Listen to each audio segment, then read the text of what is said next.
this nightmare started back in January 2001. I was having a pretty good day because I didn't have to go to work up at Anthem. It was one of my first days off.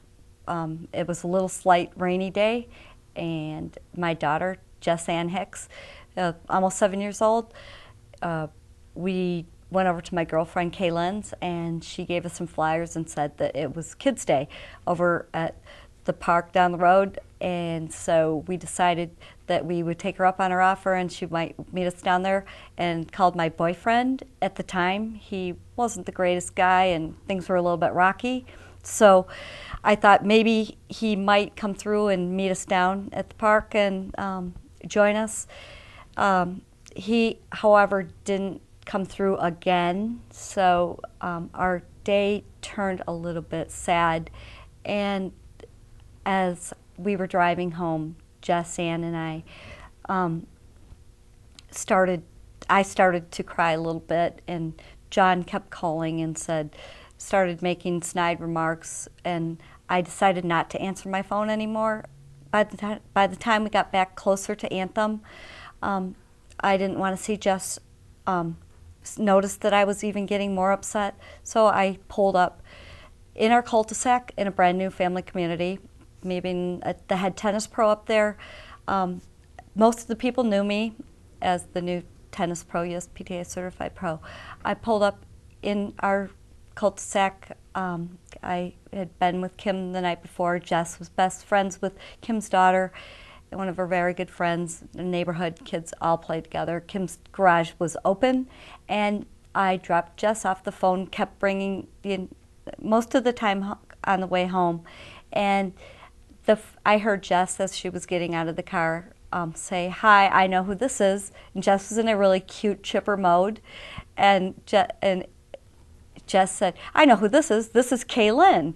And assuming I thought it was Kaylin, my friend down the street, Jess got out. I said, "Jess, get out of the car, please." And Jess got out on her way up to my neighbor Kim's house, and Jess shut the door, and I pulled away for 7 to 10 minutes.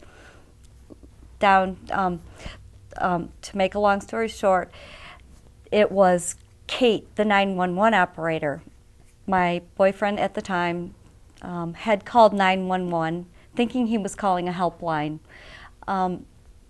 thinking I was very upset, which I was. And the 911 operator asked my daughter if I was going to commit suicide, which I don't think was a very smart choice in the 911 operator to say that to a 7-year-old child. This snowball effect went on for the next 3 years in my life, and a tragedy of events happened with my career and sabotaged my career. When I pulled back up 10 minutes later, an officer entered into my garage and followed me into my house. He was alone at the time, and he was about 6'1", armed, and followed me in. By this time I was not crying anymore, and I was actually getting prepared to go over to Kim's to get my daughter.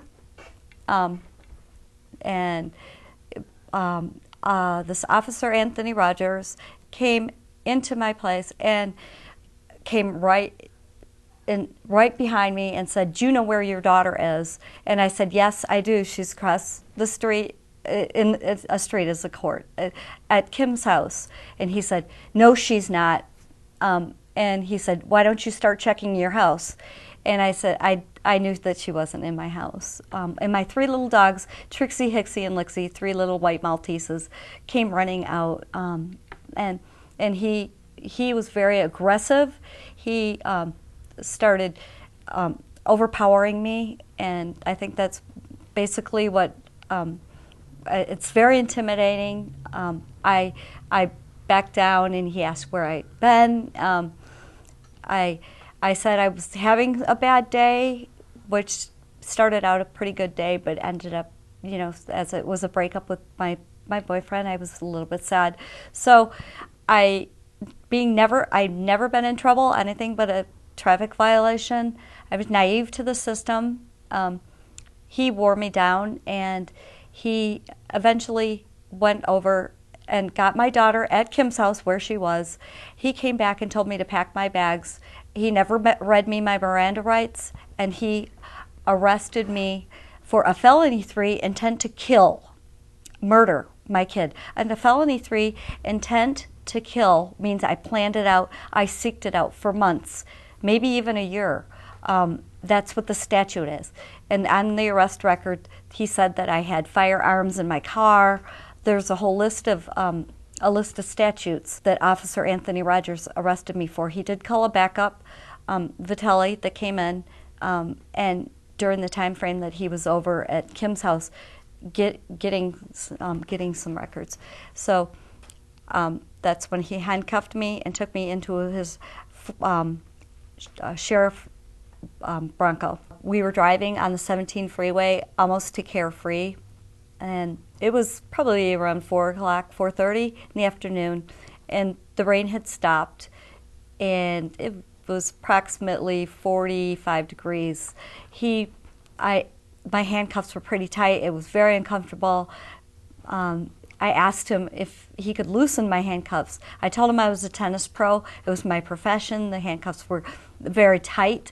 And he looked behind, turned his head, and he said, "Poor little rich girl, you're going to have fun down at Madison Street Jail."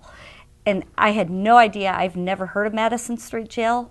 Like I said, I'd never been arrested. I've never been in trouble with the law. And I just knew my wrists were killing me in the position he had me in. He'd pulled over on the side near Carefree Highway. I had no idea. I was on my way to Cave Creek Jail.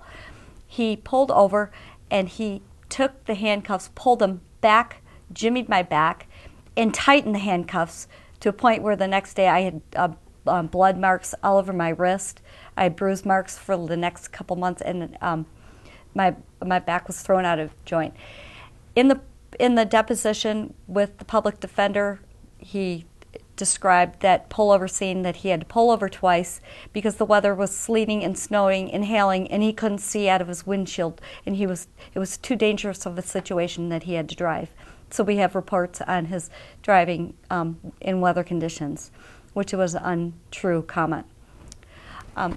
Once in Cave Creek Jail, there was approximately 25 other sheriffs that ridiculed me, and once again, I asked him to loosen the handcuffs, pulled me up against a wall and tightened them a little tighter, threw me in one cell.